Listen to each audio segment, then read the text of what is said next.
Hey guys, welcome back. It's good to see you here again. And if you're new, well, you've wandered into something a little different tonight. I can see some familiar names already popping up in the chat, which always makes me smile. It's fascinating to see who's joining us from around the world at this hour. So tonight we begin with something a little darker than usual. Something that might make you grateful for that comfortable chair you're sitting in, that warm room you're in, that snack you might be munching on. 'Cause we're going to talk about how miserable, and I mean truly soul-crushingly miserable, life on a medieval farm actually was. Before we dive in, let me know in the comments where you're tuning in from and what time it is for you. Are you pulling an all-nighter like me? Having a late dinner? I love seeing the mix of time zones that brings us all together for these little historical journeys. Maybe dim the lights if you want. Turn on a fan for that soft background hum. Whatever helps you settle in. We're going to be here for a while, and honestly the atmosphere helps when we're diving into history's darker corners. And hey, like and subscribe, but only if you genuinely enjoy what I do here. I'm not going to guilt trip you about it. I just love sharing these stories with people who are as curious about the past as I am. The truth is, you probably wouldn't last a single day in the world we're about to explore. Most of us wouldn't. And that's not an insult. That's just reality. And let's ease into tonight's journey together. Congratulations. You've just woken up in 1347, somewhere in the English countryside. And I'm gonna be brutally honest with you. You're already having the worst day of your life. And it's barely begun. The first thing that hits you isn't sight, it's smell. That overwhelming, suffocating stench that seems to cling to everything around you. It's human waste, rotting straw, unwashed bodies, and something else you can't quite identify but makes your stomach turn. That something else? It's death. The smell of things dying and decaying that permeates every corner of medieval rural life. You're lying on what generously might be called a bed. But let's be real here.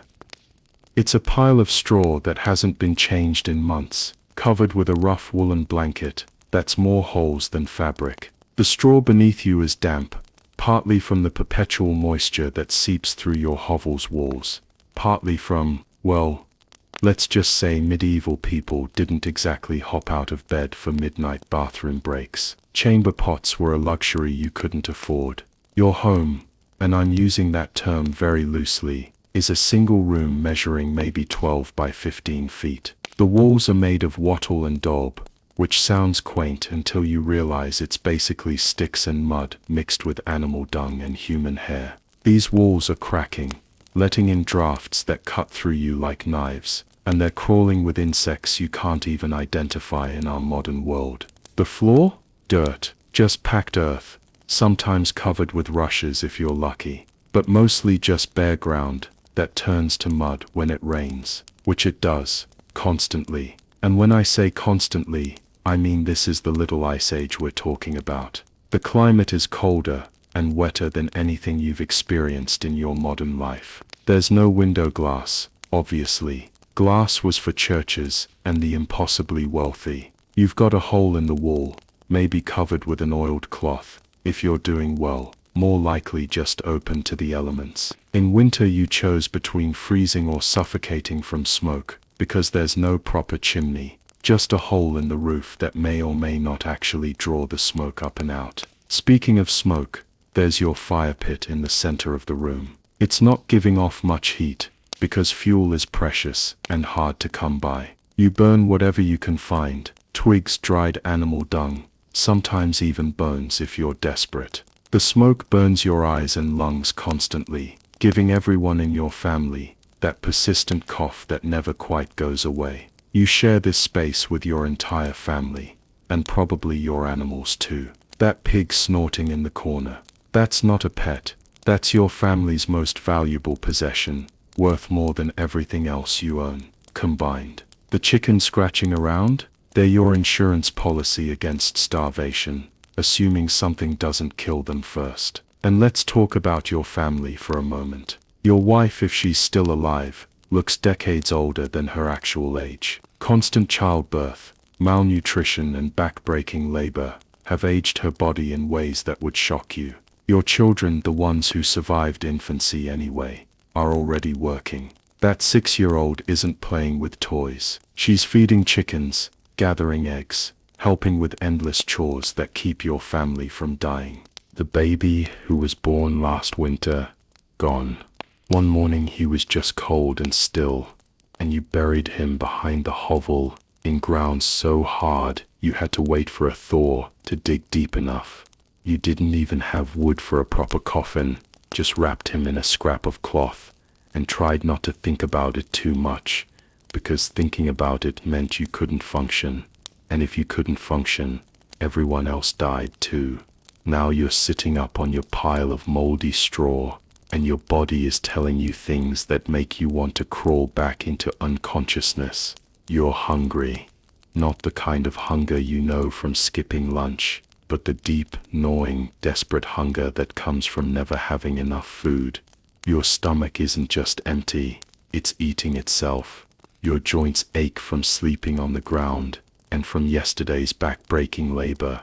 Your back feels like someone took a club to it, which isn't far from the truth considering the kind of physical work you do every day with primitive tools.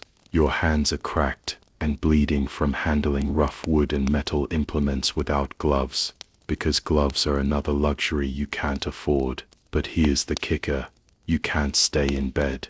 There's no such thing as a sick day, no such thing as sleeping in, no such thing as I don't feel like it today. The rooster isn't crowing because you don't have a rooster. You ate it last month when the hunger got too bad, but you know it's dawn because your body has learned to wake up before the sun out of pure survival instinct. Outside your hovel, you can hear the sounds of a village waking up. Someone's already chopping wood, the sharp crack echoing across the settlement. A woman is coughing, that wet, rattling cough that means she probably won't see another winter. A child is crying, thin and weak, the kind of crying that comes from being hungry all the time. You stumble to your feet, and immediately the cold hits you like a physical blow. It's September, but it feels like November to your modern sensibilities. The little ice age has made the climate brutal, and you don't have central heating, or even adequate clothing to deal with it. Your tunic is patched and repatched, more repair than original fabric. Your shoes, if you have them, are leather that's been worn so thin you can feel every stone through the sole. The first task of every day is checking if everyone in your family survived the night. It sounds dramatic, but it's not. People died in their sleep regularly from cold, illness, or simple malnutrition. You count heads, and if everyone's still breathing, you've had a good start to the day. Water is your next concern, and it's always a concern. The well water, if your village has a well, is contaminated with runoff from the latrines and animal waste. The stream is probably polluted too, but it's what you have. You'll drink it, and hope your body can handle whatever diseases it's carrying, because the alternative is dying of thirst. Breakfast, that's a laugh. If you're incredibly lucky, you might have some thin porridge made from whatever grain you manage to keep back from your lord's taxes. More likely, you're looking at another day of near starvation, maybe with some bread so coarse and full of debris it's barely edible. The bread is dark, gritty, and often moldy, but mold won't kill you as fast as hunger will. You step outside your hovel, and the village spreads out before you in the gray dawn light. It's not picturesque. It's a collection of similar hovels, all leaning and sagging, all smoking from inadequate fires, all housing families just as desperate as yours. The streets, if you can call them that, are mud mixed with human and animal waste. The smell is indescribable. This is your world. This is where you were born, where you'll work every day until you die, and where you'll be buried in an unmarked grave when your body finally gives out from exhaustion, disease, or starvation. There's no escape, no hope of improvement, no dreams of a better life, and your day, it's just getting started. So now that you're awake in your medieval nightmare, let's talk about something that's going to make this whole situation even more depressing. Your complete and utter lack of freedom. Because here's the thing that might shock you. You're not technically a slave, but the difference is so minimal, it's almost insulting to call it a difference. You are a serf, and if you think that sounds better than being a slave, well, I hate to break it to you, but you're wrong, dead wrong. See, a slave could theoretically be bought and sold, which meant they had some kind of monetary value. You're tied to the land itself. You can't be sold separately from the estate, but you also can't leave, ever. You're not property in the way we think of it. You're more like a permanent fixture, like a well or a barn. You come with the territory. Your lord, and yes, you have a lord, whether you like it or not, owns you in every way that matters. He decides where you live, what you grow, when you work, who you marry, and when you die. The fact that there's a legal distinction between you and chattel slavery is about as meaningful as the difference between being shot and being stabbed. Either way, you're screwed. Let's start at the top of this pyramid of misery, shall we? At the very peak sits the king, who you'll probably never see in your entire life, but who technically owns everything, including you. Below him are the great nobles, dukes, earls, counts, who control vast territories and have the power of life and death over thousands of people like you. Then there's your immediate lord, the guy who directly controls your life. He might be a minor noble, a knight, or even a wealthy merchant who bought his title. Doesn't matter what his background is.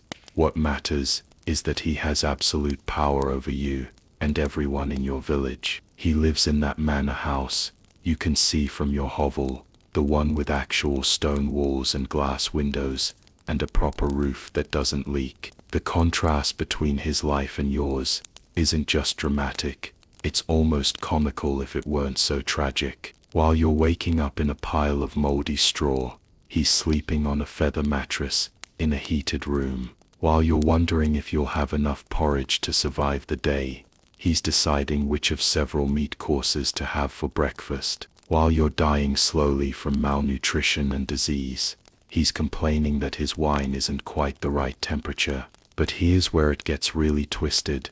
This isn't seen as unfair or cruel. This is seen as the natural order of things, ordained by God himself. The church, which takes a hefty cut of everything you produce, preaches that this hierarchy is divine will. You were born a serf because God wanted you to be a serf. Your Lord was born to rule because God wanted him to rule. To question this system isn't just rebellion, it's heresy. Now let's talk about your day-to-day reality within this system. Every decision in your life has to be approved by your Lord or his representatives. Want to marry that girl from the next village over? You need permission, and you'll probably have to pay a fee for the privilege. Want to send your son to learn a trade in town? Permission and a fee. Want to move to a different village where there might be better opportunities? Not happening, ever. The reeve is your lord's direct representative in the village, and this guy is usually one of your fellow peasants who's been given a tiny bit of power in exchange for being the lord's enforcer.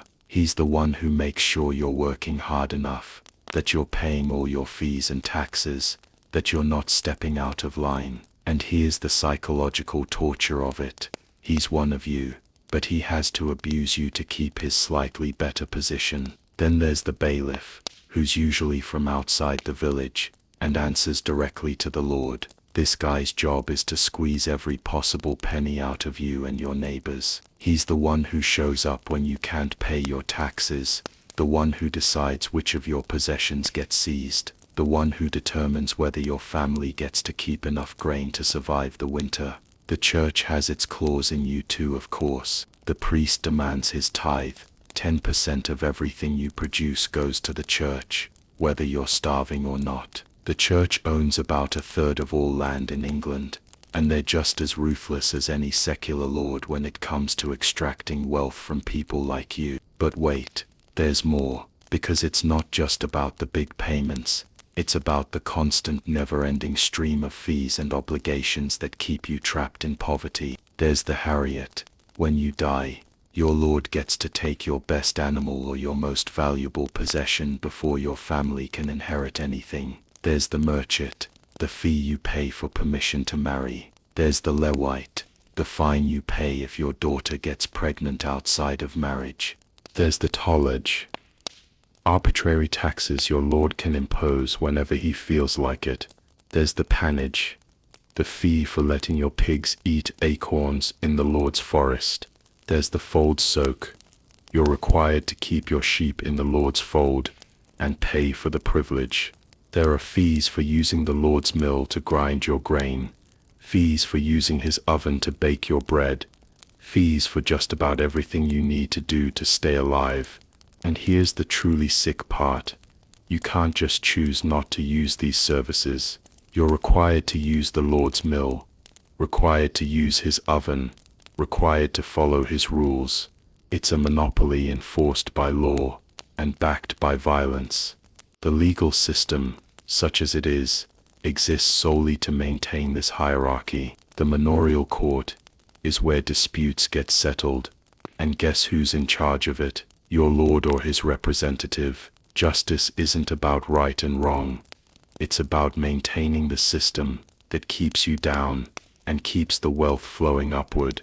Let's say another peasant steals your pig, the pig that represents your family's entire financial security. You take the matter to the manorial court, where the Lord's bailiff will hear the case. If you're lucky and can prove your case and pay the court fees, you might get your pig back, but you'll also have to pay a fine for bothering the court, and the thief will pay a fine to the Lord, and somehow everyone ends up poorer, except the guy at the top. But if you have a dispute with your Lord, if he decides to raise your rent arbitrarily, or seize your land for his own use, or force you to work extra days without pay, well, tough luck. There's no higher court you can appeal to, no system of justice that recognizes your rights as a human being. You exist to serve, and that's it. The psychological impact of living in this system is something we can barely comprehend today. Imagine knowing,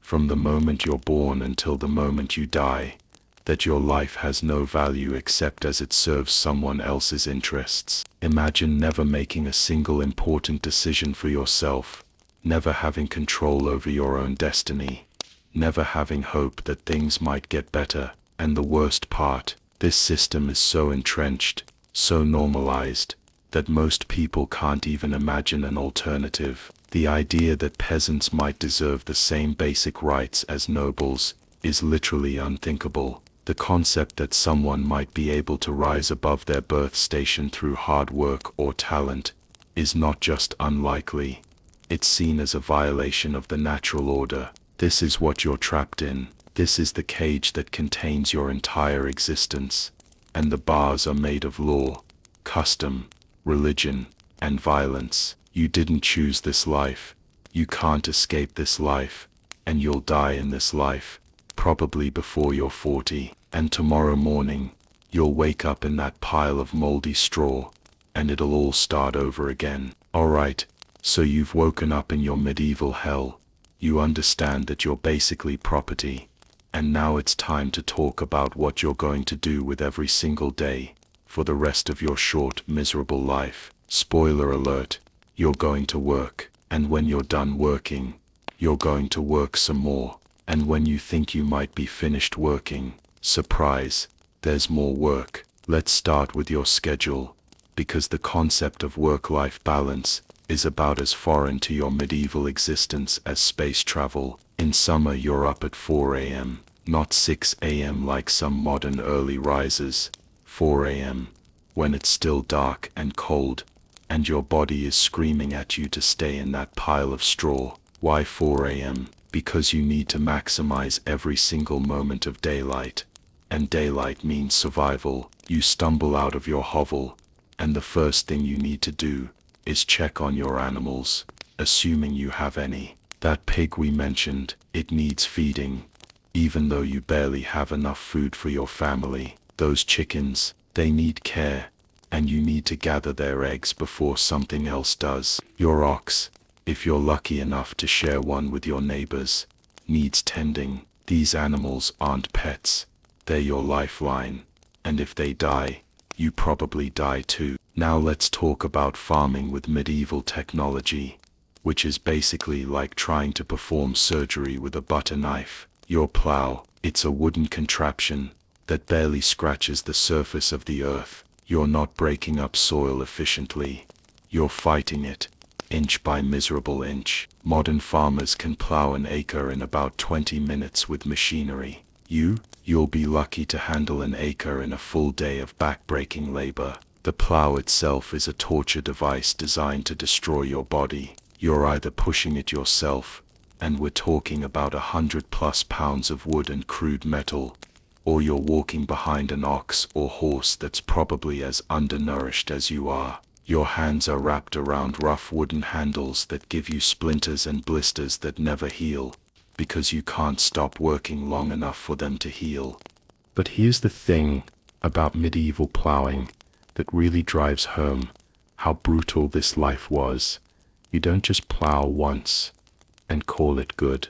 Medieval fields needed to be plowed multiple times, sometimes 4 or 5 times, because the technology was so primitive.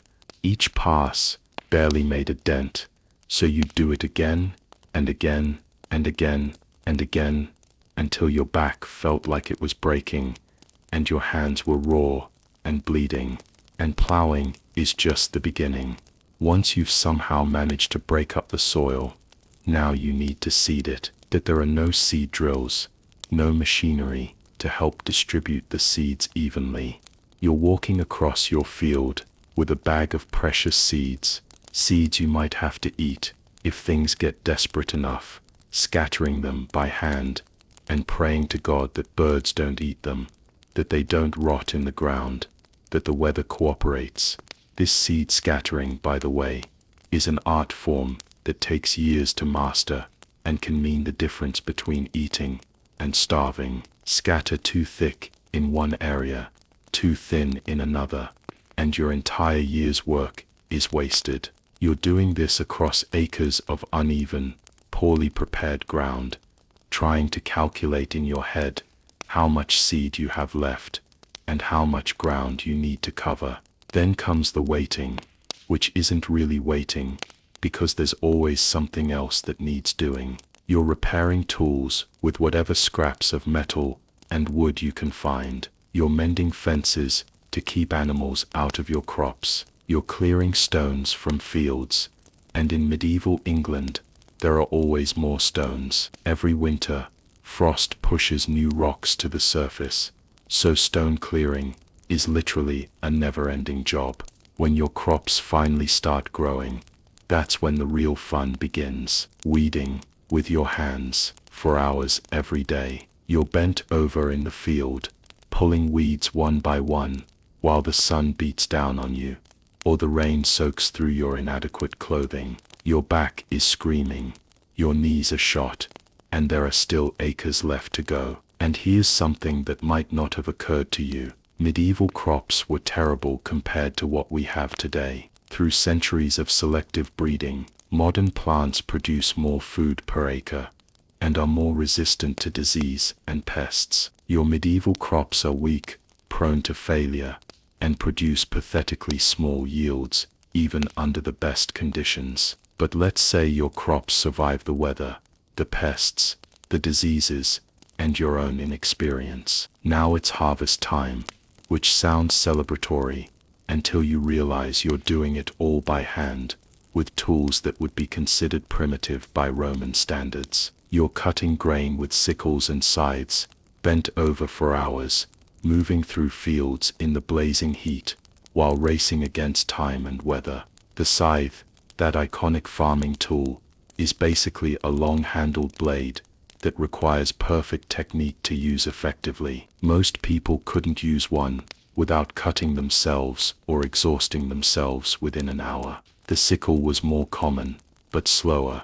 You're hunched over, grabbing handfuls of grain and sawing through them with a curved blade, filling baskets that you then have to carry to wherever you're processing the grain. And processing, oh boy. Threshing grain means beating it with wooden flails to separate the seeds from the stalks, This is hour after hour of repetitive, exhausting work that destroys your arms and shoulders. Then you have to winnow it, tossing it in the air so the wind can blow away the chaff, assuming the wind is cooperating, which it often isn't. But wait, we haven't even talked about the Lord's land yet. Remember, you don't just work your own tiny plot, you're required to work your Lord's domain several days a week. These aren't days you choose, these are days he demands, usually during the busiest times, when you most need to be working your own land. It's like having a second full-time job, except this job determines whether your master lives in comfort while you starve. So let's say it's Tuesday, and your Lord has decided you owe him 3 days this week. You get up at 4 a.m., walk however many miles to his fields, and work his land with the same back-breaking intensity you'd work your own. Except his fields are bigger, his expectations are higher, and if you don't perform to his standards, there are consequences. You might lose your own land tenure, you might be fined, you might be physically punished, and while you're working the Lord's land, your own crops are sitting there, needing attention that they're not getting. Weeds are growing, pests are moving in, and you're watching your family's survival chances decrease with every hour you spend making your Lord richer. Now let's talk about the women in this system, because if you think the men had it bad, the women had it worse. A medieval farm wife didn't just work the fields alongside her husband, she also had to maintain the household, care for the children, tend the animals, preserve food, make clothing, and handle about a dozen other tasks that were considered women's work. Your wife is up before you are, starting the fire that died during the night, preparing whatever passes for breakfast, checking on children who might have died in their sleep. She's working in the fields during planting and harvest, but she's also responsible for the vegetable garden that might be the difference between surviving winter and starving. She's milking cows, churning butter, making cheese, brewing ale, because water isn't safe to drink, so everyone, including children, drinks weak ale constantly. She's spinning thread and weaving cloth, because buying fabric is out of the question. She's making and mending all the family's clothes, using skills that took years to develop, and tools that were expensive and hard to maintain. She's preserving food for winter, using methods that barely work, and often result in spoiled food that makes the family sick. And she's doing all of this while pregnant, most of the time, because birth control doesn't exist, and every pregnancy is a roll of the dice with death. Medieval women were either pregnant, recovering from childbirth, or mourning a dead child, and they were expected to maintain the same work pace, regardless. The children, they start working as soon as they can walk. A 3-year-old is feeding chickens, a 5-year-old is weeding gardens, a 7-year-old is helping with harvest. There's no concept of childhood as we understand it. Children are small workers, whose job is to contribute to family survival until they're old enough to be full laborers. Your 10-year-old son isn't playing games or learning to read.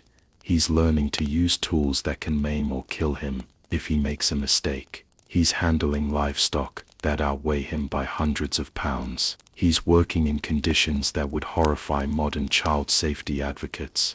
And if he gets hurt, there's no medical care worth mentioning. Let's talk about tools for a minute, because the technology you're working with is genuinely awful. Iron is expensive and low quality. Your tools break constantly, and when they break, you can't just go to the hardware store for replacements. You either fix them yourself with whatever materials you can scrounge, or you do without. Many peasants worked with wooden tools simply because they couldn't afford metal ones. Your hoe has a wooden handle that splits and gives you splinters. The blade, if it's metal at all, is dull and chips easily. Your rake is basically sticks tied together. Your shovel is more hope than reality. Every task takes longer and requires more effort because the tools are so primitive. And maintenance, God, the endless maintenance. Everything breaks, everything wears out, Everything needs constant repair. Fences fall down in every storm, roofs leak and need patching, tools break and need fixing, animals get sick and need care you don't know how to provide. The work of maintenance alone could fill every waking hour, and you still wouldn't keep up with everything that needed doing. Here's what really gets me about this whole system.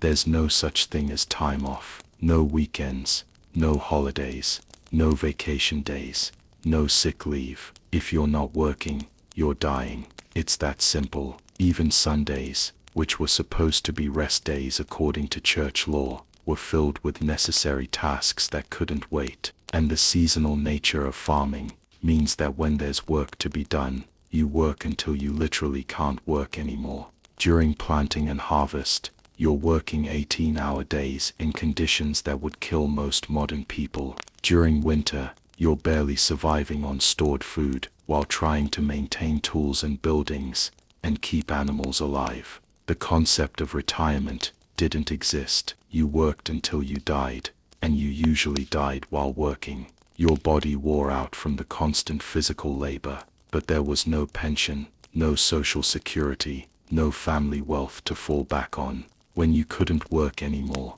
you became a burden on family members who were already struggling to survive. This was your life. Every day, from the age of 5 until the day you died, work that never ended, using tools that barely functioned, in conditions that destroyed your body, for survival that was never guaranteed. And tomorrow, you get to do it all over again.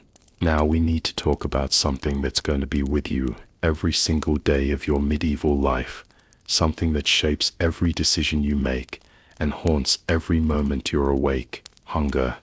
But not the kind of hunger you know from skipping lunch or fasting for a day. I'm talking about the kind of hunger that gnaws at your insides like a living thing, the kind that makes you think about food every waking moment, the kind that literally changes how your brain works. Let's start with what you're actually eating, because calling it food is being generous. Your diet consists almost entirely of porridge, not the nice creamy oatmeal you might have for breakfast on a weekend morning. I'm talking about a thin, watery gruel made from whatever grain you manage to keep after paying your Lord's taxes, the church's tithe, and setting aside seed for next year's planting. This porridge is made from barley, oats, or rye if you're lucky. More often it's made from whatever you could scrape together: peas, beans, maybe some wheat if you had an exceptionally good year. But here's the thing that might shock you. This grain isn't clean.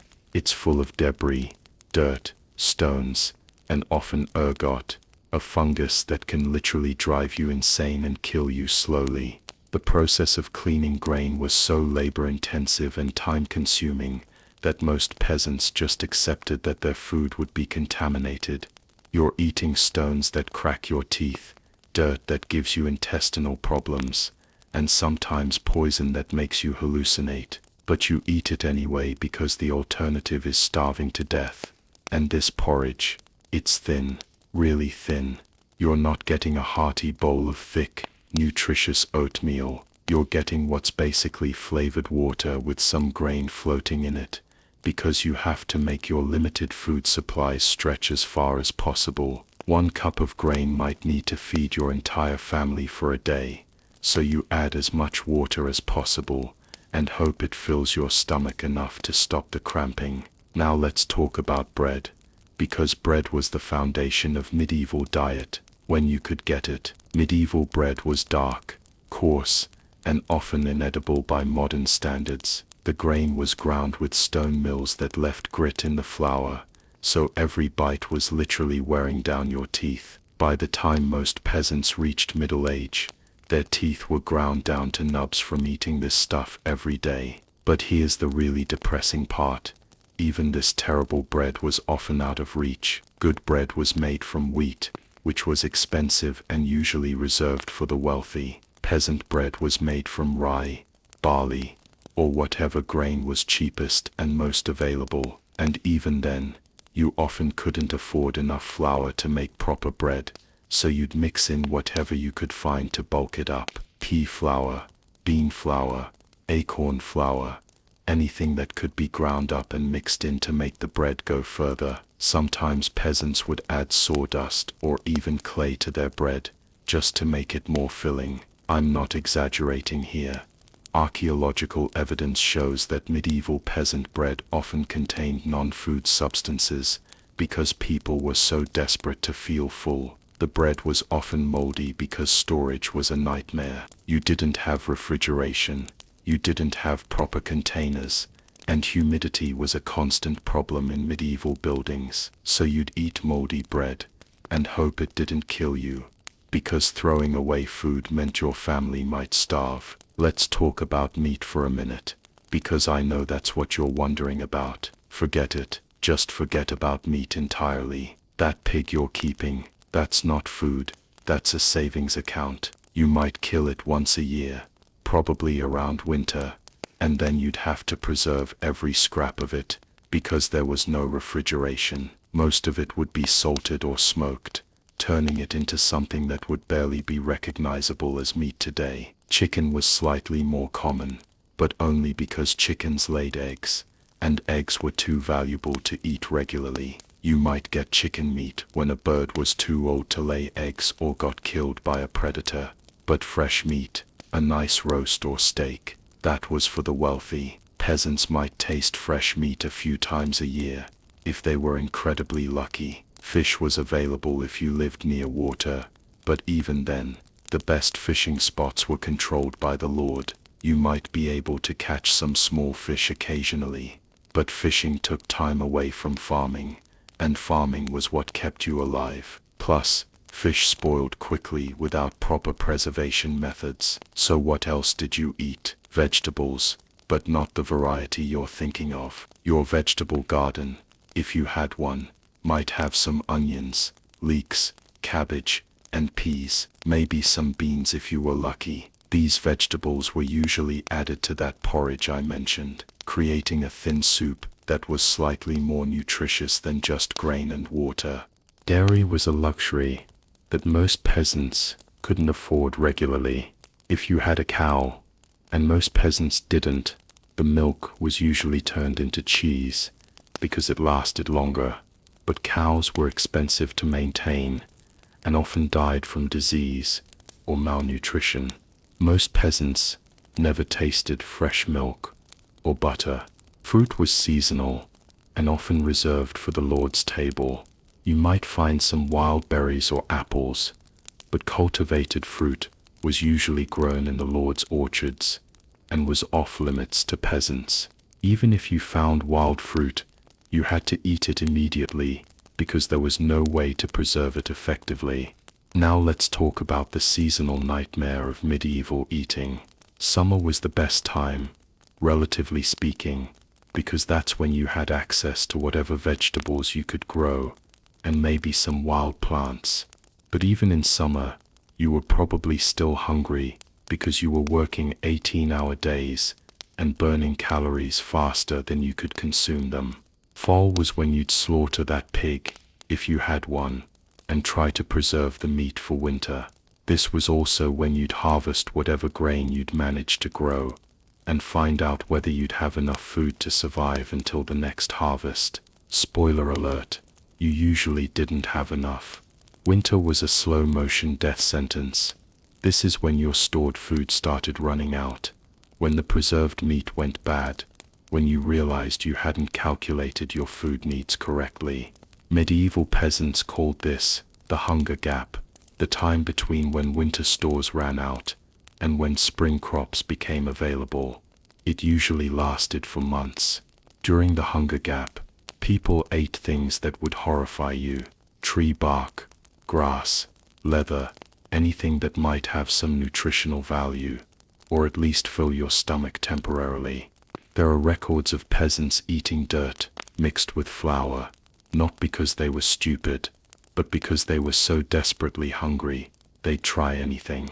Spring was almost worse than winter, because that's when your body, weakened by months of near starvation, had to somehow find the energy to plant new crops. You were running on empty, while doing the most physically demanding work of the year, knowing that if you didn't get the planting done properly, next winter would be even worse. The psychological effects of chronic hunger are something we can barely comprehend today. When you're truly hungry, not just peckish, but genuinely starving, your brain changes. You can't think about anything except food. You become obsessed with it, dream about it, fantasize about it constantly.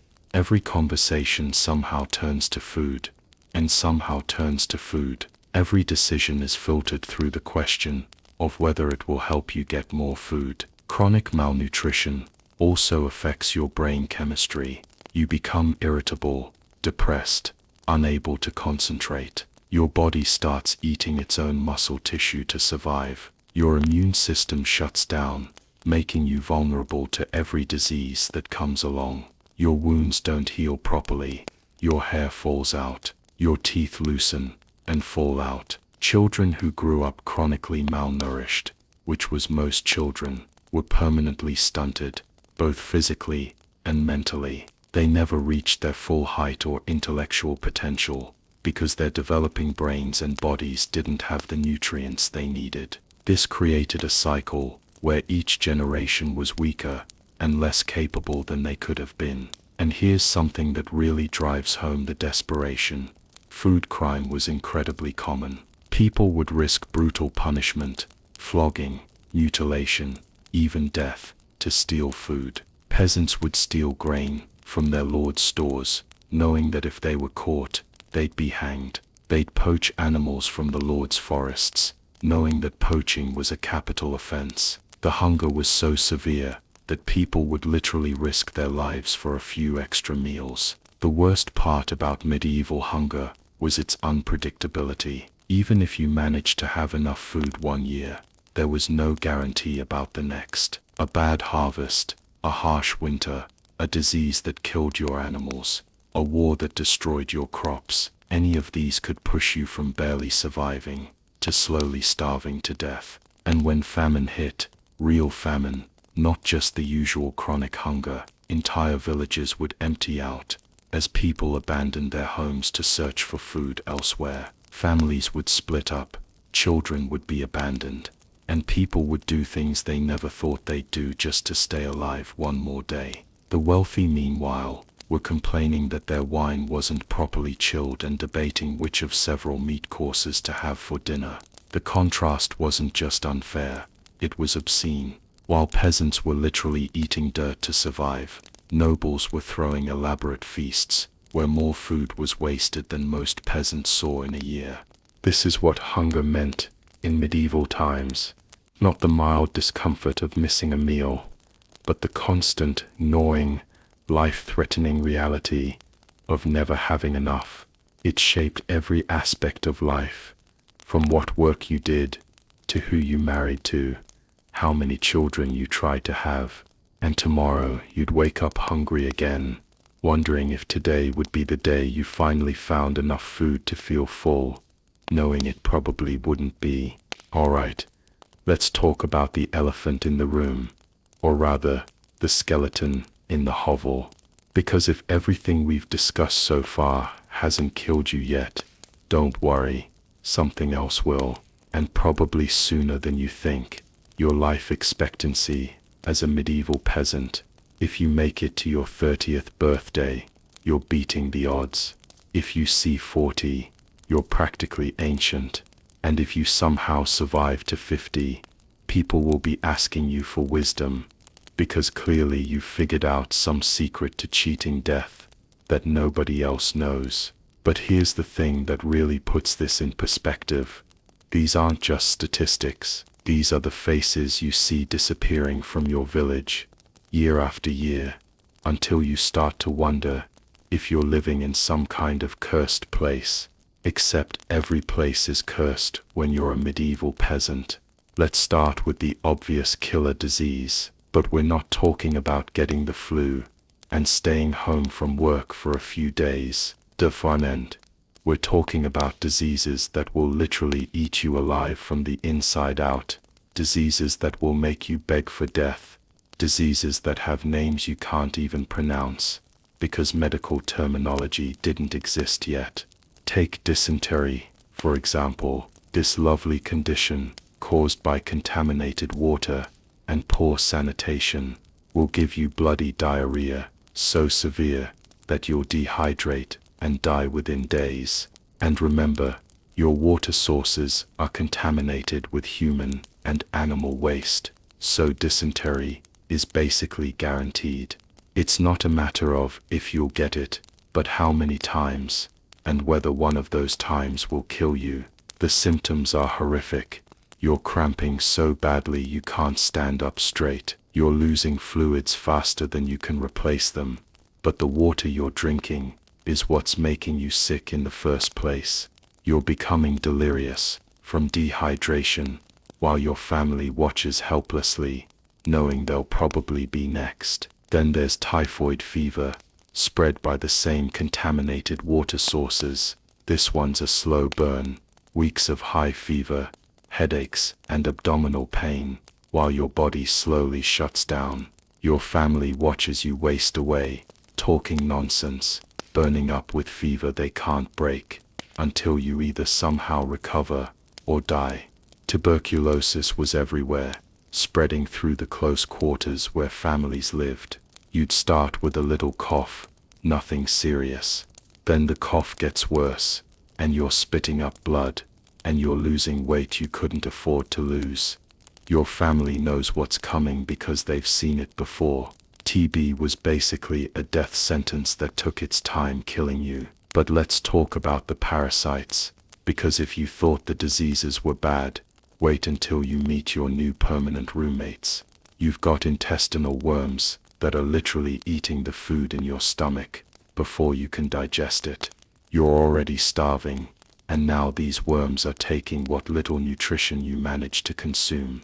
You can actually see them sometimes, writhing around in your feces, which is both disgusting and terrifying. Some of these worms can grow to be feet long inside your intestines. Others will migrate to different parts of your body, causing pain and illness wherever they go. And there's no effective treatment. You just live with them until they kill you, or you die of something else first. Your skin is crawling with lice, fleas, and mites that you can never fully get rid of. These aren't just annoying, they're disease vectors. Fleas spread bubonic plague, lice spread typhus. Every time you scratch an itch, you might be introducing deadly bacteria into your bloodstream through broken skin. And speaking of the plague, oh boy, the plague. When the Black Death hit Europe in the 14th century, it killed between a third and half of the entire population. But here's what they don't tell you in history class. It didn't just come once and leave. Plague kept coming back, wave after wave, throughout the medieval period. The symptoms of bubonic plague are straight out of a horror movie. You develop swollen, painful lumps in your groin, armpits, and neck called buboes, hence the name. These can grow to the size of apples and are agonizingly painful. You develop black spots on your skin as your blood vessels burst. You might vomit blood, develop gangrene, or go into convulsions. And the smell, plague victims developed a distinctive odor that people learned to recognize. When someone started smelling like death, their family knew they had maybe days left. Sometimes people would abandon plague victims while they were still alive, because getting close to them meant almost certain death for everyone else. But plague wasn't the only epidemic killer. Smallpox would sweep through villages, leaving survivors permanently disfigured with deep scars. Measles killed children by the thousands. Influenza, yes, the flu, was often fatal because your immune system was already compromised by malnutrition and other diseases. Now let's talk about childbirth, because if you're a woman, this is probably how you're going to die. Maternal mortality rates were absolutely staggering. Some estimates suggest that 1 in 3 women died in childbirth, or from complications related to pregnancy. Think about that. Pregnancy was literally Russian roulette. The problem started before birth. Malnutrition meant that many women's bodies weren't strong enough to handle pregnancy. Their pelvises were often too small due to childhood malnutrition, making difficult births more likely. There were no prenatal vitamins, no proper medical care, no understanding of hygiene during delivery. Labor often lasted for days, because there was no way to speed it up safely. Women would be in agony for so long that they'd beg to die. If the baby was in the wrong position, both mother and child usually died. If there were complications like bleeding or infection, there was nothing that could be done. And if you somehow survived childbirth, you still had to worry about childbed fever, a bacterial infection that would kill you days or weeks later. The symptoms were high fever, abdominal pain, and delirium, followed by death. It was so common that many women wrote their wills when they found out they were pregnant. Children, if they survived birth, faced their own nightmare of diseases. Infant mortality was so high that parents often didn't name their children until they'd survived their first year. About half of all children died before reaching adulthood, and most of those deaths happened in the first few years of life. Childhood diseases that we prevent with vaccines today were killers then. Whooping cough would suffocate infants. Diphtheria would close off their airways. Scarlet fever would cause organ failure. Parents would watch child after child die, sometimes losing entire families to disease in a matter of weeks. And here's where the medical care of the time becomes almost comically tragic. Medieval medicine was based on the theory of the four humors: blood, phlegm, yellow bile, and black bile. Doctors believed that illness was caused by an imbalance of these humors, so their treatments were designed to restore balance. This meant bloodletting for almost everything. You're sick, they'll cut open a vein and drain blood until you pass out, because clearly you have too much blood. Never mind that you're already anemic from malnutrition. More blood loss will definitely help. They'd also purge you with laxatives and emetics to get rid of bad humors, so you're already dying from dysentery, and the doctor gives you something that makes you vomit and have even more diarrhea. It's like they were trying to kill their patients faster. Herbal remedies were sometimes helpful, but more often they were useless or actively harmful. Some of the plants people used as medicine were actually poisonous. Others had no medicinal value at all, but were used because of superstitions or false beliefs about their properties. Surgery, when it happened at all, was performed without anesthesia, antiseptics, or proper tools. Imagine having a tooth pulled with dirty pliers while you're fully conscious, or having a broken bone set by someone who's just guessing about how bones work. Most surgical patients died from infection, even if the surgery itself was successful. The psychological impact of living surrounded by constant death is something we can barely comprehend today. You'd watch your children die, your parents die, your siblings die, your friends die, all before what we'd consider natural lifespans. Death wasn't a distant possibility, it was an everyday reality. People became numb to death in ways that would shock us today. Bodies were often buried in mass graves, especially during plague years. Individual funerals were a luxury most couldn't afford. When someone died, their body might lie in the house for days before it could be disposed of, because everyone else was too sick or too busy trying to survive. The smell of death was everywhere. In plague years, the odor of rotting corpses filled entire cities because there weren't enough healthy people left to bury the dead. Rivers were contaminated with bodies. Fields were littered with corpses. Children grew up thinking this was normal. And yet people kept having children, kept trying to build lives, kept hoping things would get better. The human capacity for hope in the face of overwhelming odds is both inspiring and heartbreaking when you think about it. Archaeological evidence from medieval cemeteries tells the story that written records often miss. Skeletons show signs of malnutrition, disease, and violence. Many show evidence of multiple broken bones that healed poorly. Tooth decay was universal. Signs of arthritis and joint disease from hard labor start showing up in teenagers. The average medieval peasant skeleton looks like it belongs to someone who lived a much longer, harder life than their actual age would suggest. A 30-year-old peasant's bones might show wear patterns you'd expect to see in a modern 70-year-old. Mass graves from plague years are particularly telling.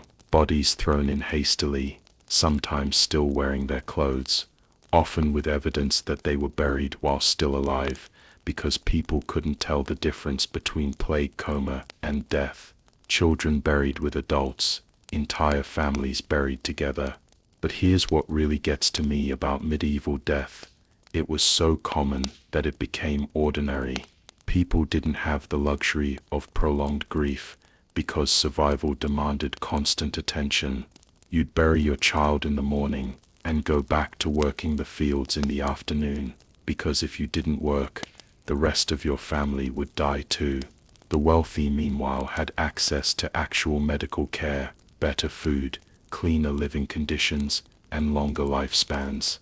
While peasants were dying in their 30s, nobles were living into their 60s and 70s. The inequality wasn't just about money. It was literally a matter of life and death. And tomorrow, assuming you survive today, you'll wake up knowing that this could be the day your body finally gives up, that some new disease will take hold, that an accident will leave you unable to work, and therefore unable to live. Death wasn't something that happened to other people, it was the most likely outcome of just being alive. Now let's talk about your other mortal enemy, one that you can't fight, can't negotiate with, and can't escape: the weather. But not just any weather. You get to experience the Little Ice Age, a period when the climate decided to make your already miserable life even more unbearable. See, you're not just dealing with normal medieval hardships. You're living through one of the coldest periods in recorded history, when average temperatures dropped by several degrees across Europe. That might not sound like much, but when you're already on the edge of survival, a few degrees can mean the difference between making it through winter and becoming a frozen corpse in your hovel. Let's start with winter, because winter in the Little Ice Age was a different beast entirely. We're talking about winters that lasted 6 months or more, with temperatures that would make modern Siberians uncomfortable. Rivers that never froze before were solid ice for months. The Thames froze so thick that people held markets on the ice. The Baltic Sea froze so completely that you could walk from Denmark to Sweden. But you're not having fun winter festivals or ice skating parties. You're trying to survive in a building that has all the insulation properties of a screen door. Remember, your hovel has gaps in the walls, no proper windows, and a roof that lets in wind, rain, and snow. When winter hits, your home becomes a barely improved cave. Your heating situation is laughable by any modern standard. You've got that fire pit in the center of your one room, burning whatever fuel you can scrounge, and fuel is always scarce. You're competing with everyone else in the village for fallen branches, animal dung, and anything else that will burn. Most of the time, your fire is barely more than smoldering embers, because you can't afford to keep a real fire going. The smoke from your pathetic fire doesn't go up a chimney, it just fills your room and hopefully finds its way out through the hole in your roof. So you're choosing between freezing to death and suffocating from smoke. Your eyes are constantly burning, your lungs are always irritated, and everyone in your family has that persistent medieval cough that never goes away. But here's where it gets really brutal. You can't stay inside to stay warm, because you still have to work. Those animals we talked about, they need care even when it's so cold that water freezes solid in minutes. Your cows, if you have any, might literally freeze to death if you don't somehow keep them warm enough. And if your animals die, you're probably next. So you're outside in temperatures that would send modern people running for heated cars and warm buildings, wearing clothes that provide basically no protection against the cold. Your wool clothing gets wet from snow and stays wet because there's no way to dry it properly. Wet wool in freezing temperatures is actually worse than no clothing at all. It sucks heat away from your body faster than bare skin would. Your hands and feet are constantly numb, then painful, then numb again, as frostbite sets in. Frostbite wasn't just uncomfortable, it was deadly. People lost fingers, toes, even entire hands and feet to frostbite. And once you've lost digits to frostbite, your ability to work, and therefore survive, is permanently compromised. The psychological effect of these brutal winters was devastating. Imagine being cold, truly bone-deep cold, for 6 months straight. You never get warm, ever. You wake up cold, work all day cold, and go to sleep cold. Your body starts shutting down non-essential functions to preserve core temperature, which means your immune system crashes right when you need it most. And just when you think winter might be ending, it keeps going and going. Some years, there was no real spring. Winter would stretch into what should have been planting season, destroying any chance of a decent harvest. Crops that needed to be planted in March were still buried under snow in May. But let's say you somehow survive winter. Summer should be better. Right, wrong. Summer during the Little Ice Age was often cold, wet, and miserable. Instead of the warm, dry weather you needed for crops to grow properly, you got endless rain that rotted your seeds in the ground before they could sprout. Medieval farming absolutely depended on predictable weather patterns.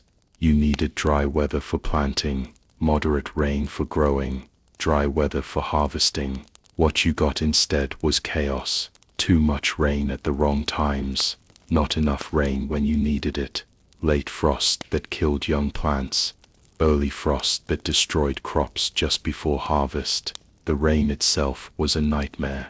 Your dirt floors turned to mud, your thatched roof leaked constantly, dripping dirty water onto everything you owned. Your clothes never dried completely, leading to fungal infections and skin diseases. The constant dampness made every joint ache, even in young people. And when it wasn't raining, it was often too cold for crops to grow properly. Plants need specific temperature ranges to develop, and the Little Ice Age kept temperatures below those ranges for much of the growing season. Your crops would grow slowly, weakly, often failing to produce the grain yields you desperately needed. Flooding was a constant threat, because medieval drainage systems were primitive or non-existent. When rivers overflowed, which happened regularly during the wet, unpredictable weather of the Little Ice Age, they would wash away entire villages. But more commonly, they just destroy your crops,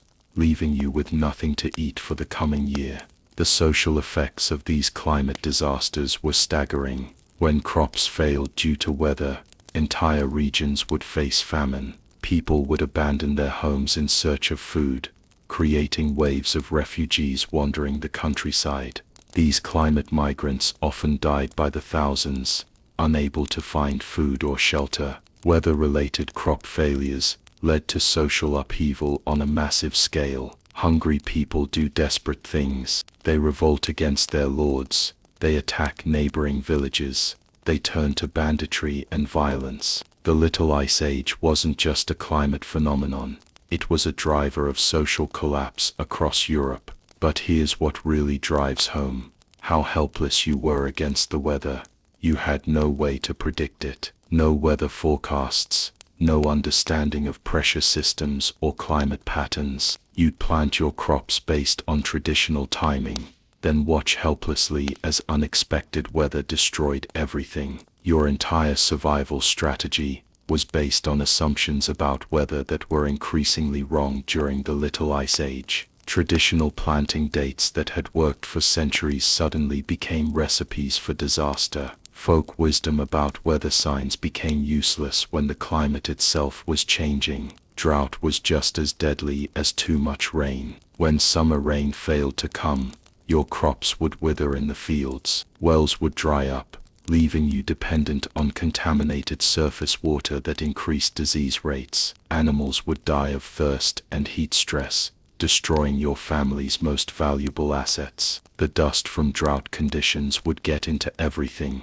your food, your water, your lungs. Dust storms could bury crops and make breathing difficult for people whose respiratory systems were already compromised by smoke and poor air quality. Storm damage was catastrophic because your buildings were so poorly constructed. A serious windstorm could destroy your hovel, your animal shelters, and your grain storage in minutes. And rebuilding wasn't just expensive, it was often impossible because materials were scarce, and everyone else was dealing with the same damage. Hailstorms could destroy an entire year's crops in a few minutes. Imagine watching hailstones the size of eggs beating down the grain that represents your family's only chance of surviving the next winter.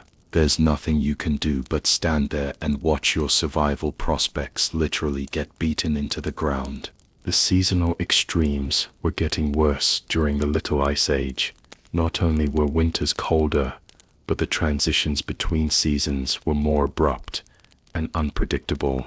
A warm spell in winter might trick plants into starting to grow, only to have them killed by a sudden return to freezing temperatures. Spring flooding was particularly devastating because it came just when you needed to be planting. If your fields were underwater during planting season, you simply couldn't plant crops that year. No planting meant no harvest, which meant no food, which meant death. Your animals suffered just as much as you did from the weather extremes. Livestock couldn't handle the severe cold without proper shelter, which you couldn't afford to build. They'd huddle together for warmth, often literally freezing to death in piles. Finding your animals dead from exposure was heartbreaking, but it was also financially devastating. The weather even affected your ability to preserve food. The constant dampness made it nearly impossible to dry meat or grain properly. Food would spoil before you could preserve it, or the preservation process itself would fail due to humidity and temperature fluctuations. And here's the cruelest irony of all: the wealthy were largely insulated from weather disasters. They had stone buildings with proper heating, stored food supplies that could last through multiple bad harvests, and the resources to buy food from distant regions when local crops failed. While you were literally freezing to death in your hovel, the lord in his manor house was complaining that his wine cellar was a bit chilly. While your family was starving because weather destroyed your crops, he was importing food from regions that had better harvests. The weather wasn't just uncomfortable, it was a constant, active threat to your survival. Every day brought new ways that climate could kill you: freezing, flooding, crop failure, disease from contaminated water, starvation from failed harvests. And tomorrow, you'd wake up and check the sky, hoping for weather that wouldn't kill you today, knowing that hoping was about all you could do.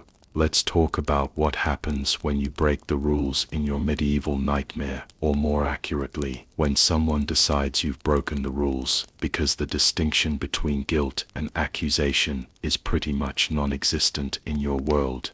The concept of justice as we understand it: innocent until proven guilty, right to a fair trial, proportional punishment. These ideas haven't been invented yet. What you have instead is a system designed to maintain the social order we talked about earlier, where your role is to suffer quietly and enrich your betters. When you step out of line, the system doesn't correct you, it crushes you. Your local court is the manorial court, presided over by your lord or his bailiff. This isn't a court of law in any modern sense. It's more like a medieval performance where the outcome is predetermined, and you're just there to play the role of the guilty party. The judge, jury, and executioner are all the same person, and that person benefits directly from finding you guilty. Let's say someone accuses you of stealing a chicken. Doesn't matter if you actually did it. Maybe you did, because your family was starving. Maybe you didn't, but someone needs a scapegoat. Maybe the chicken just wandered off and died, but someone needs to blame somebody. The accusation alone is enough to destroy your life. The trial process is a joke that would be funny if the consequences weren't so horrific. Evidence. That's whatever your lord or his bailiff decides is evidence. Witnesses. Good luck finding anyone willing to speak up for a peasant when doing so might anger the lord. Legal representation. You're kidding, right? You can't even read, let alone understand legal procedures that change based on your lord's mood. Instead of evidence-based justice, you get trial by ordeal. This medieval gem is based on the idea that God will intervene to protect the innocent through miraculous means. So if you're accused of a crime, you might be forced to carry a red-hot iron bar for a certain distance. If your hands heal cleanly after 3 days, you're innocent. If they become infected, which they always do, because this is medieval times and nobody understands basic hygiene, you're guilty. Or maybe you get trial by water, where you're tied up and thrown into a pond. If you float, you're guilty, because the pure water is rejecting your sinful body. If you sink, you're innocent. Congratulations, you've been vindicated. Of course you've also drowned, but hey, at least your reputation is intact. Trial by combat is another option, where you or your champion fights the accuser or their champion, and whoever wins is declared right by God. This works great if you're a trained knight with excellent equipment. As a malnourished peasant with no combat training, your chances are roughly the same as surviving a lightning strike. But here's where the system gets really twisted. The punishments. These aren't designed to reform criminals or protect society. They're designed to terrorize the population into absolute submission while providing entertainment for the upper classes. Theft, even of something as minor as a loaf of bread, could get you hanged. And I don't mean a quick, efficient execution. I mean a slow strangulation, where you dance at the end of a rope for several minutes while the crowd watches for entertainment. Your family gets to watch too, because public executions are community events where attendance is often mandatory, but death might be the merciful option. More often, you'd get mutilation designed to mark you permanently as a criminal. Steal something, they might cut off your hand, not cleanly with a sharp blade, but messily with whatever tool is handy, then cauterize the wound with a hot iron to prevent bleeding out. Now you're permanently disabled, in a world where physical labor is the only way to survive. Lie in court or break an oath, they might cut out your tongue. Commit adultery, your nose gets chopped off, marking you for life as an adulterer. These mutilations weren't just punishment, they were permanent advertisements of your crimes, ensuring you'd never escape your past or integrate back into society. The stocks and pillory were designed for public humiliation, but they often turned deadly. You'd be locked in place for hours or days, while the community pelted you with garbage, human waste, and stones. People died from exposure, dehydration, or injuries from the projectiles thrown at them. What was supposed to be humiliation often became execution by crowd. Flogging was common for minor offenses, but medieval flogging wasn't a few symbolic lashes. We're talking about dozens or even hundreds of lashes with whips designed to tear flesh. Many people died from blood loss or infection from these beatings. Those who survived were often permanently disabled from nerve and muscle damage. The ducking stool was used primarily for women accused of being scolds, basically, talking back or being difficult. You'd be strapped to a chair and repeatedly dunked underwater until you nearly drowned. This was considered appropriate punishment for the crime of having opinions while female. But it gets worse when we talk about serious crimes. Treason, which could include anything from actual rebellion to just speaking disrespectfully about your lord, carried the penalty of being hanged, drawn, and quartered. You'd be hanged until nearly dead, then cut down and disemboweled while still alive, then chopped into pieces. The pieces would be displayed in different parts of the region as a warning to others. Heresy trials were particularly nightmarish, because the definition of heresy was whatever the church said it was. Questioning church doctrine, practicing folk medicine, or just being unpopular could get you burned alive at the stake. The burning was slow and agonizing. They'd pile green wood around you so you'd suffocate from smoke before the flames reached you, if you were lucky. Witch trials were the ultimate expression of medieval injustice. Accusations of witchcraft were almost impossible to disprove because the evidence was circular. Strange weather, witchcraft. Someone got sick, witchcraft. Crops failed, obviously witchcraft. Then once accused, everything about you became suspicious. Your medical knowledge became evidence of supernatural powers. Your unpopularity became proof of your evil nature. The torture used to extract confessions was sophisticated in its cruelty. The rack would slowly stretch your body until joints dislocated and tendons snapped. The thumbscrew would slowly crush your fingers until the bones broke. The strapado would dislocate your shoulders by hanging you from your arms tied behind your back. Then here's the psychological horror of it all. Torture wasn't used to find the truth. It was used to get the confession the authorities wanted. They'd torture you until you admitted to whatever they wanted you to admit to, then use your confession as proof of guilt. The fact that you confessed under extreme torture was irrelevant. The wealthy, of course, lived under completely different rules. A noble who committed murder might pay a fine or do penance. A peasant who stole food for his starving family got hanged. The law literally had different standards based on social class, and this wasn't seen as unfair. It was seen as natural and proper. Benefit of clergy was a loophole that allowed anyone who could read Latin to claim church protection and receive much lighter sentences. Since literacy was restricted to the wealthy and clergy, this effectively meant that upper-class criminals could escape serious punishment while illiterate peasants faced the full brutality of medieval justice. The psychological impact of living under this system was devastating. You knew that at any moment, for any reason or no reason at all, you could be accused of a crime and subjected to torture, mutilation, or death. Justice wasn't about truth or fairness.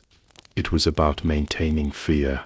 This constant threat of arbitrary punishment created a culture of paranoia and submission. People were afraid to speak up about injustices they witnessed, because doing so might make them the next target. Communities turned on each other, with neighbors accusing neighbors to deflect suspicion from themselves. The economic aspect of medieval justice was equally corrupt. Fines were a major source of revenue for lords, so they had financial incentives to find people guilty. Court fees had to be paid, regardless of the outcome, impoverishing families even when they were found innocent. The entire system was designed to extract wealth from the poor and transfer it to the rich, and there was no appeal process, no higher authority to petition for mercy or justice. Once your lord or his representative made a decision, that was final. Your only hope was that someone more powerful might intervene, but that required connections and influence that peasants didn't have. The randomness of medieval justice was perhaps its most terrifying aspect. You could live your entire life following every rule, never stepping out of line, and still find yourself accused of something based on a neighbor's grudge, a lord's bad mood, or simple bad luck. Your fate depended not on your actions, but on the whims of people who saw you as less than human. Children weren't exempt from this system. A child who stole an apple could be hanged, just like an adult. There was no concept of juvenile justice or age-appropriate punishment. If you were old enough to commit a crime, you were old enough to face adult consequences, no matter how young you were. The message was clear.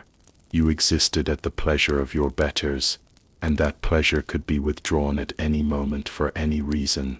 Justice wasn't about protecting the innocent or punishing the guilty. It was about reminding everyone of their place in the hierarchy through fear, pain, and death. Tomorrow you'll wake up knowing that today could be the day someone decides you've done something wrong, and there's absolutely nothing you can do to protect yourself. Now let's talk about something that medieval people didn't have words for, but definitely experienced every single day. The complete psychological breakdown that comes from living in conditions that would drive most modern people to complete mental collapse within weeks. You wake up every morning in a state of chronic stress that would hospitalize someone today. Your body is constantly flooded with cortisol and adrenaline because you're literally always in survival mode.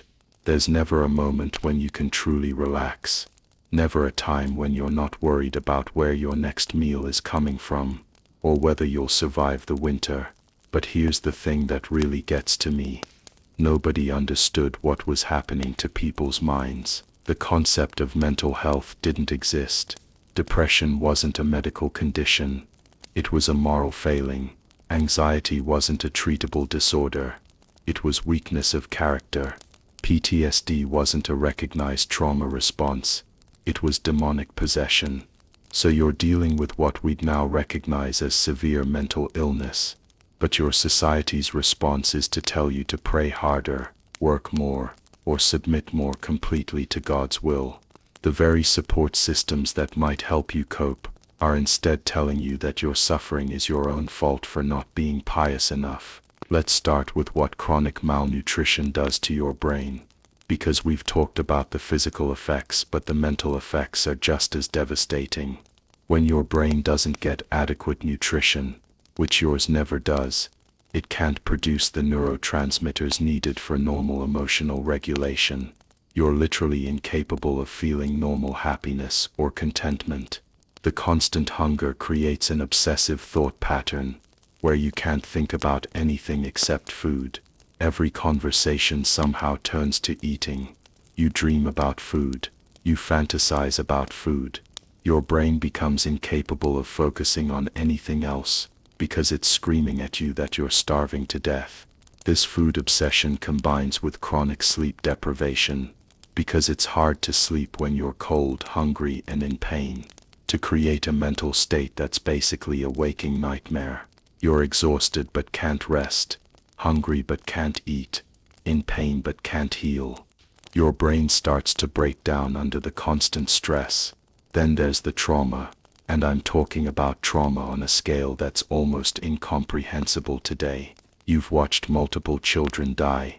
You've seen friends tortured and executed for minor crimes. You've lived through famines where people resorted to cannibalism. You've survived plague outbreaks where entire families died in a matter of days. In modern terms, you'd be diagnosed with severe PTSD, but medieval society has no framework for understanding trauma responses.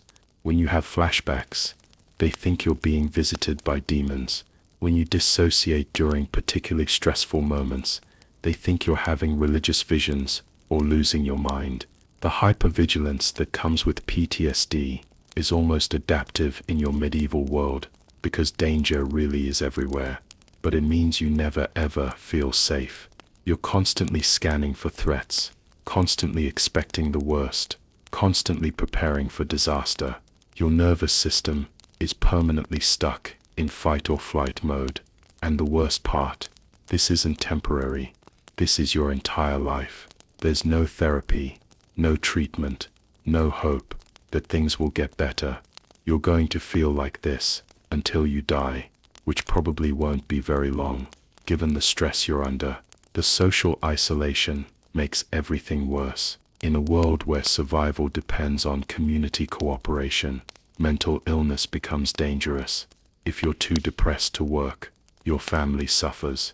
If your trauma responses make you unpredictable, people avoid you. If you break down under the pressure, you become a burden that your community can't afford to carry. So you learn to hide your suffering, to present a functional facade, even when you're falling apart inside. You smile and work and participate in community life while your mind is screaming. The emotional labor of maintaining this pretense while dealing with untreated mental illness is exhausting beyond description. Religious guilt adds another layer of psychological torture. The church teaches that suffering is punishment for sin, either your own or inherited from Adam and Eve. So not only are you miserable, but you're also told that this misery is your fault. If you were more faithful, more pure, more obedient to God's will, surely your life would improve. This creates a vicious cycle where your suffering makes you feel guilty, and your guilt makes you suffer more. You pray harder, fast more, punish yourself in hopes of earning God's favor, but nothing changes. The conclusion you're supposed to draw is that you're inherently sinful and deserving of punishment. The concept of free will in medieval Christianity is particularly psychologically damaging. You're taught that everything that happens is God's will, but you're also responsible for your own salvation. So you're supposed to accept your miserable circumstances as divinely ordained, while also believing that you could change them if you were just good enough. This theological double bind creates learned helplessness on a massive scale. You can't rebel against your circumstances, because that would be rebelling against God, but you also can't accept them peacefully, because that would mean giving up on the possibility of salvation. You're trapped between resignation and hope, and both options lead to more suffering. Alcohol becomes the only escape available to most people, and alcoholism is rampant in medieval society. Weak ale is safer to drink than water, so everyone drinks constantly, but many people drink far more than necessary, just to numb the psychological pain. Drunk people are more tolerable to be around, because at least they're not constantly complaining about their misery.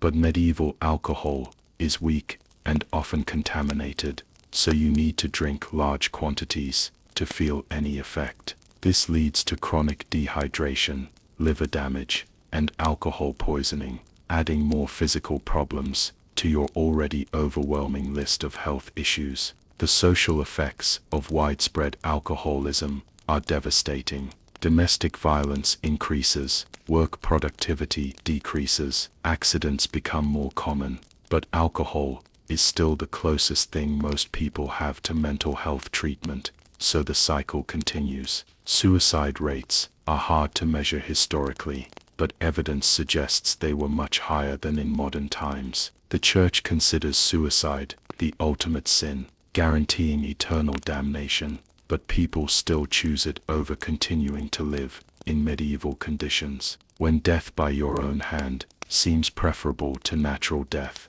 that tells you everything about the quality of life people were experiencing. The methods of suicide available are particularly grim. Hanging is common, but so is drowning, poison from plants, and deliberate starvation. Some people choose passive suicide by refusing to eat or work, essentially letting themselves die slowly, rather than continuing to fight for survival. Community breakdown under stress creates additional psychological pressure. When resources are scarce, people turn on each other. Neighbors who were friends become competitors for survival. Family members abandon each other when supporting them becomes too expensive. The social bonds that normally provide emotional support dissolve under the pressure of constant crisis. Children growing up in this environment develop what we'd now recognize as severe attachment disorders. When your parents are too stressed and malnourished to provide consistent emotional support, when your siblings might die at any moment, when your entire world is unpredictable and dangerous, you learn not to form close emotional bonds because they only lead to more pain. These children grow up to be adults who struggle with intimacy, trust, and emotional regulation. They pass these problems on to their own children, creating intergenerational trauma that perpetuates the psychological damage across generations. The few people who do maintain their sanity in these conditions develop coping mechanisms that would seem bizarre to us today. Some become completely fatalistic, accepting that nothing they do matters, and finding peace in total submission to circumstances. Others develop elaborate fantasy lives, retreating into mental worlds where they have control and comfort. Some find meaning through extreme religious devotion, interpreting their suffering as a path to holiness. Others channel their despair into folk traditions, songs and stories that help process collective trauma. A few become completely numb, shutting down emotionally to protect themselves from further pain. But here's what really gets to me. Despite all of this psychological damage, despite living in conditions that would break most modern people immediately, some medieval peasants still found ways to love, to hope, to find joy in small moments. The human capacity for resilience in the face of overwhelming despair is both inspiring and heartbreaking. They fell in love despite knowing their partners would probably die young. They had children despite knowing those children would likely suffer as much as they did. They formed friendships despite knowing those friends might betray them for survival. They kept working, kept trying, kept hoping for better days that would probably never come. Tomorrow you'll wake up with the same psychological burdens, the same untreated mental illness, the same crushing despair, but somehow you'll find a way to keep going, because the alternative is giving up entirely. And something deep in the human spirit refuses to do that, even when every rational thought says you should. So after everything we've talked about, the starvation, the disease, the brutal labor, the psychological torture of medieval existence, you're probably wondering how anyone survived at all. How did people not just collectively decide to lie down and die? What kept them going when literally everything was stacked against them? The answer is both beautiful and heartbreaking, because it shows just how powerful the human spirit can be, even in the darkest circumstances imaginable. First, let's talk about community bonds, because despite all the competition for resources and the breakdown we discussed, people still found ways to support each other that made survival possible. Your village wasn't just a collection of individual families struggling alone, it was a network of relationships that could mean the difference between life and death. When someone's roof collapsed in a storm, the whole village would help rebuild it, even though everyone was exhausted and had their own repairs to worry about. When a family lost their breadwinner to disease or accident, neighbors would quietly leave food at their door or find ways to include the widow's children in their own work so they could earn a little something. This wasn't charity in the way we think of it today. It was survival insurance. You helped others because you knew that someday you'd be the one needing help, and if you didn't maintain those social bonds, you'd die alone when crisis hit your family. The village midwife would deliver babies for free, because those babies were the future of the community. Old people with useful skills would teach young people those skills, because knowledge needed to be passed down for everyone to survive. People shared tools, shared knowledge, shared labor in ways that multiplied everyone's chances of making it through another year. Then there's religion, which I know sounds weird, given how we talked about religious guilt earlier. But while the church hierarchy was oppressive and exploitative, personal faith often provided genuine comfort and meaning that helped people endure unendurable circumstances. The promise of heaven wasn't just about eternal reward, it was about the belief that your current suffering had meaning, that you weren't just a meaningless speck of flesh grinding through a pointless existence. If you could believe that God had a plan, that your suffering was temporary, that justice would eventually come in the afterlife, you could find the strength to get through one more day. Prayer gave people a sense of agency. In a world where they had no control over anything, you couldn't change your circumstances, but you could pray for your sick child, for better weather, for enough food to last the winter.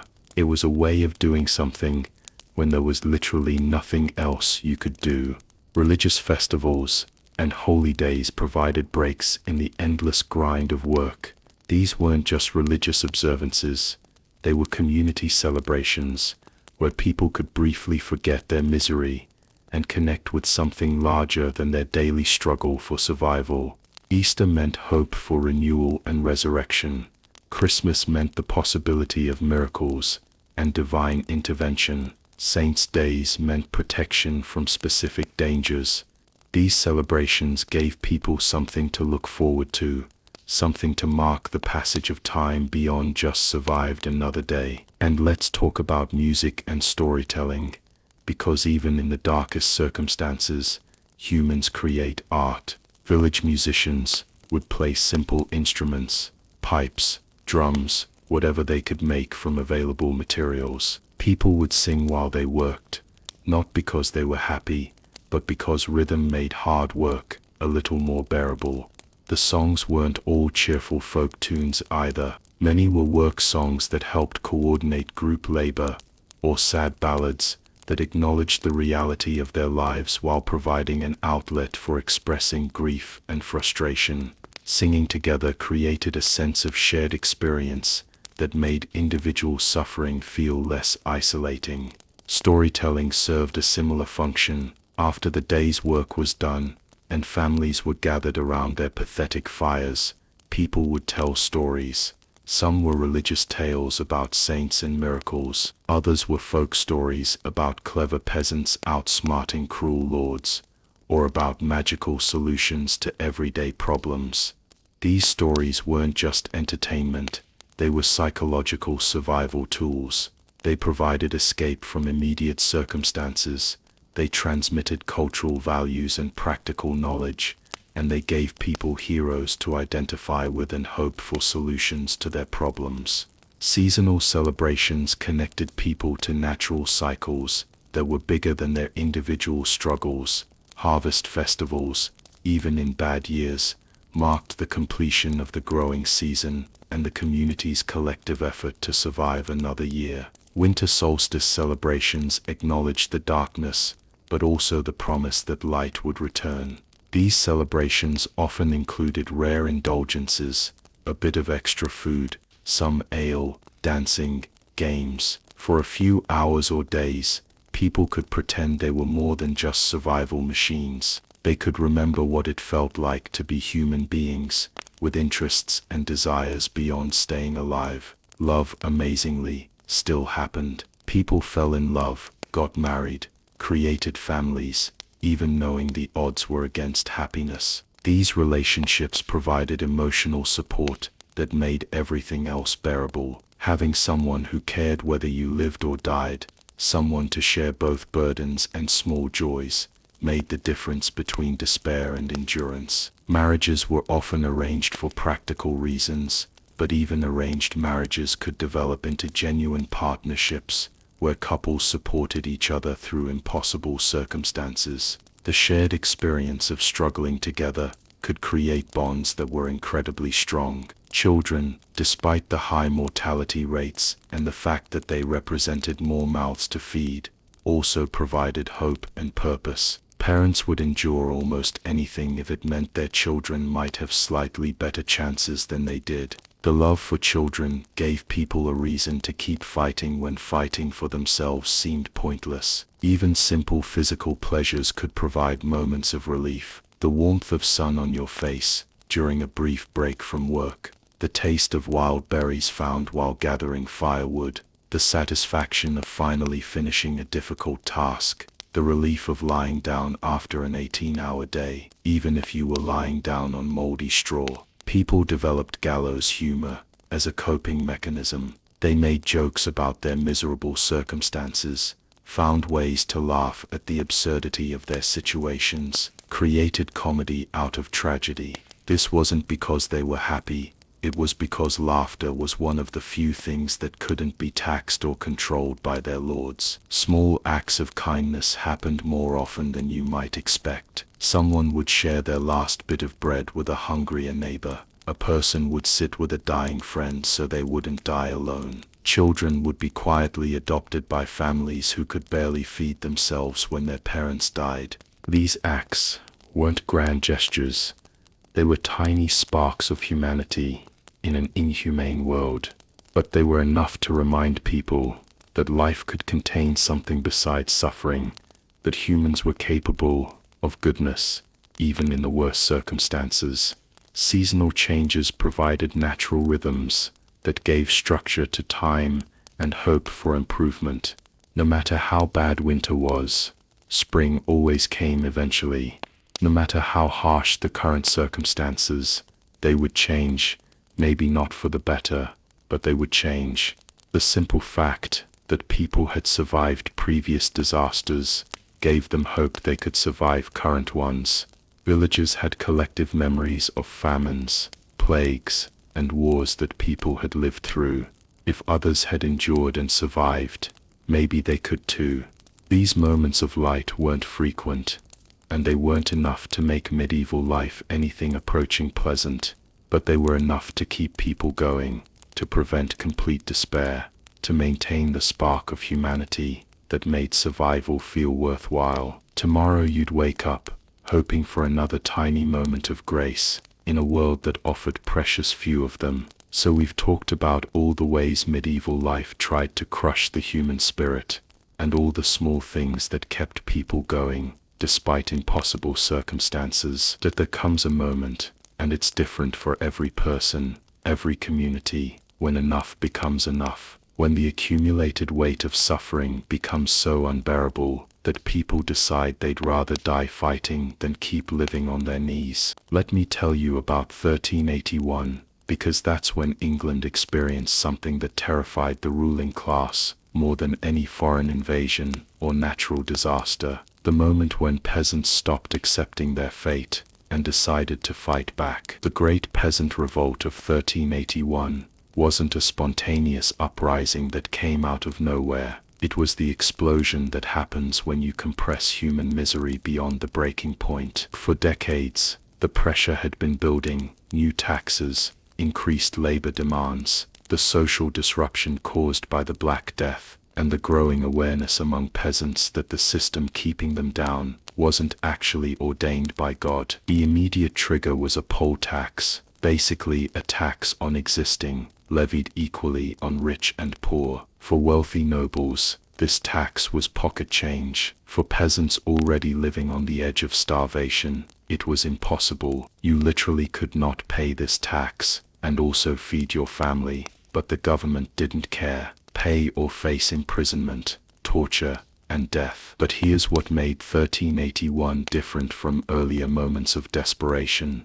The peasants were organized. They had leaders. They had communication networks. They had a plan. This wasn't just a random explosion of anger. It was a coordinated rebellion that spread across multiple counties simultaneously. Wat Tyler became the most famous leader, but he wasn't alone. There was John Bull, a priest who preached that God created all men equal, and that the social hierarchy was a human invention, not divine will. There was Jack Straw, whose real name is lost to history, but who helped coordinate rebel activities across Essex and Hertfordshire. These men articulated something that peasants had been feeling, but couldn't express: that their suffering wasn't necessary, wasn't natural, and wasn't acceptable. When John Bull asked, "When Adam delved and Eve span, who was then the gentleman?" he was challenging the fundamental assumption that some people were born to rule, and others born to serve. The revolt began in Essex when tax collectors tried to force payment from villagers who simply didn't have the money. But instead of submitting to arrest or punishment,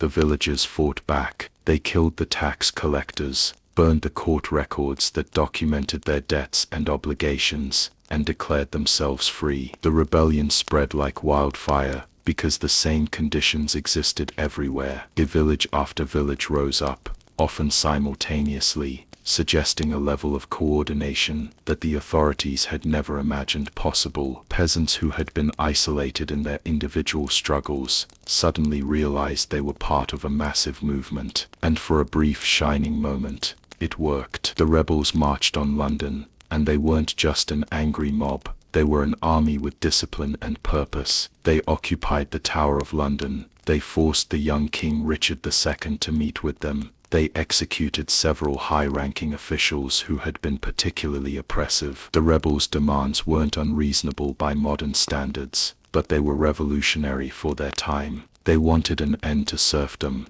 the legal status that tied them to the land and to their lords. They wanted fair rents instead of arbitrary taxation. They wanted the right to buy and sell freely in markets. They wanted legal equality, the same laws applying to rich and poor alike. For a few days, it looked like they might actually win. The king, faced with thousands of armed peasants, agreed to their demands.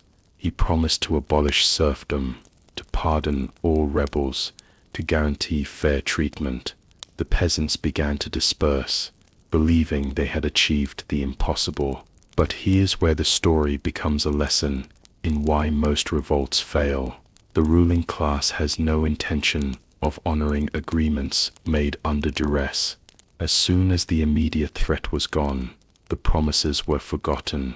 Wat Tyler was killed during a second meeting with the king, supposedly for being disrespectful, but really because dead leaders can't organize further resistance. The retaliation was swift and brutal. Royal armies hunted down rebel leaders and executed them publicly, often using torture to make their deaths as gruesome as possible. Villages that had participated in the revolt were burned. Families were destroyed. The message was clear. This is what happens when you forget your place. But the most insidious part of the suppression was psychological. The rebels were told that their brief moment of hope had been a delusion, that their demands were unreasonable, that their leaders had been criminals and heretics. The official story became that the revolt was a temporary madness, a deviation from the natural order that had been righteously corrected. Yet something fundamental had changed. The revolt failed in its immediate goals, but it planted seeds that would grow over centuries. The idea that peasants could organize, could fight back, could demand better treatment, that idea survived even when the people who held it were killed. Other revolts followed, each building on the lessons of previous failures. The German Peasants' War of 1524 to 1525 was larger and more organized than the English Revolt, involving hundreds of thousands of peasants across multiple regions. It also failed, and the suppression was even more brutal, but again, the idea of resistance survived. These revolts shared common patterns that tell us something important about human nature under extreme oppression. They usually began with a specific trigger, a new tax, a particularly brutal punishment, a harvest failure that pushed people past their breaking point. But the underlying causes were always the same, the accumulated weight of injustice becoming unbearable. The rebels almost always included religious elements in their movements, not because they were particularly pious, but because religion provided the only vocabulary available for talking about justice and equality. When John Bull preached that all men were equal in God's eyes, he was using religious language to express political ideas that had no other acceptable form of expression. The revolts also typically demanded legal changes rather than violent revenge, which tells us something important about what peasants actually wanted. They weren't seeking to destroy civilization or murder all nobles. They wanted to be treated as human beings with basic rights. The violence that occurred was usually defensive or retaliatory, not the primary goal. But the failure of these revolts also reveals something crucial about medieval power structures. They were designed to prevent exactly this kind of organized resistance. The geographic isolation of villages, the restriction of movement, the prohibition on assembly, the control of information, all of these served to keep peasants from recognizing their common interests and organizing effectively. The psychological impact of failed revolts was devastating for participants and observers alike. People who had briefly tasted hope and freedom were forced back into submission with the knowledge that resistance was possible but futile. This created a particular kind of despair, not the numb acceptance of inevitable suffering, but the bitter knowledge that suffering could be ended but wouldn't be. Yet somehow, in ways that are both inspiring and tragic, people kept trying. Smaller uprisings, individual acts of resistance, quiet forms of sabotage and non-cooperation continued throughout the medieval period. People found ways to resist even when organized rebellion was impossible. Some forms of resistance were so subtle they're barely visible in historical records, working slowly when supervisors weren't watching, accidentally damaging tools or crops belonging to lords, spreading rumors and jokes that undermined authority, helping escaped serfs hide from pursuit. These weren't dramatic gestures, but they were acts of defiance that maintained dignity and agency in impossible circumstances. The long-term effects of medieval peasant revolts are still debated by historians, but there's no question that they contributed to the gradual erosion of serfdom and the feudal system. Each revolt demonstrated that the system depended on consent, even if that consent was coerced. Each time peasants withdrew their cooperation, the system became less stable. The revolts also preserved ideas about human dignity and equality that would eventually flourish in later centuries. The democratic revolutions of the 17th, 18th, and 19th centuries drew on concepts that had been articulated by medieval peasant rebels centuries earlier. But for you, living through the immediate aftermath of a failed revolt, the future impact would be cold comfort. You'd wake up tomorrow knowing that resistance was possible but dangerous, that hope could exist but would probably be crushed, that the human spirit could fight back but would likely be broken in the process. Still, some part of you would remember that moment when ordinary people stood up and said enough, and that memory would be both a source of strength and a constant reminder of what you'd lost. And here we are, back in your comfortable chair, in your heated room, with access to clean water and abundant food and medical care that would seem like literal magic to the people we've been talking about tonight. Take a moment to really feel that contrast. The device you're watching this on represents more technological sophistication than entire medieval kingdoms possessed. The casual snack you might be eating contains more nutrition than many medieval peasants saw in a week. The fact that you chose to spend your evening learning about history rather than fighting for basic survival represents a level of freedom and security that would be incomprehensible to someone living in 1347. I know this has been heavy, really heavy. We've spent the last few hours exploring some of the darkest chapters of human existence, and I get that it's a lot to process, but I think there's something important in understanding just how far we've come, and how recent that progress really is. The medieval farm life we explored tonight, that was the normal human experience for most of our species' history. The comfort and security you're experiencing right now is the historical anomaly.